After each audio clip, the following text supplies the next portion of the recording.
Chikagolik bu odam o'sha mashhur Darknet saytidan atigi bir necha ming dollar to'lash orqali uyiga masxaraboz yolladi va bu qilgan ishi hayotida qilgan eng katta dahshatli xatolardan biriga aylandi. O'sha saytdagi ko'rsatmalarga ko'ra, tungi soat 2 da bu odam uyidagi hamma elektr manbalarini o'chirish kerak edi va ular albatta mana shu soatda kelishini kutishdi.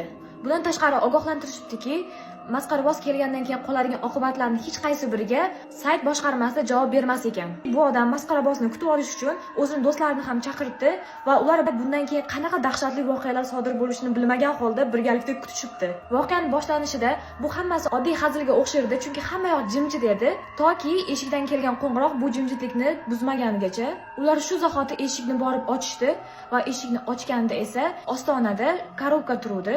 Va bu korobkaga masxaraboz ismi yozib qo'yilgan edi. Ular albatta bu qutida nima borligiga qiziqib ochib ko'rishganida ichida bir to'da qizil sharlar borligini ko'rishdi. Lekin bu hali boshlanishi edi, chunki o'sha payt shundoq uyga qarashganda ularga allaqachon masxaraboz yaqinlashib kelayotgan edi. Hamma birdan dahshatga tushib qo'rqib ketishdi va bu sharlar bilan to'lgan korobka esa shunchaki chalg'ituvchi manyovr bo'lib chiqdi.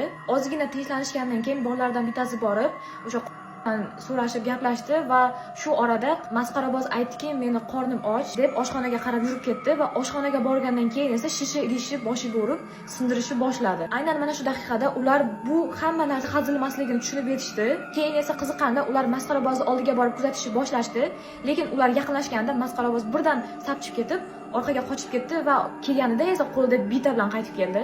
Uyda egasi bitani yerga tashlashini so'radi, lekin u bu gapga quloq solmasdan uyda turgan bir necha ming dollarga turadigan Samsungning televizorini urib sindirishni boshladi. Hech kim uni to'xtatib qola olmadi, baqir-chaqir bo'lib ketdi hamma va shunaqa payt u yana yo'q bo'lib qoldi. Keyin ular uydagi kameralar orqali qaysi xonadaligini izlashni boshladi va xonalardan bittasida shunaqa plakatda yozuv ko'rdi. U yerda kelib meni qidirib top deb yozib qo'yilgan ekan. Bundan buyog'i bo'ladigan voqealar sizni aniq shokka tushirib qo'yadi. Voqeaning davomi qiziq bo'lsa, kommentariyada fikringizni yozib qoldiring va keyingi videolarda ko'rishguncha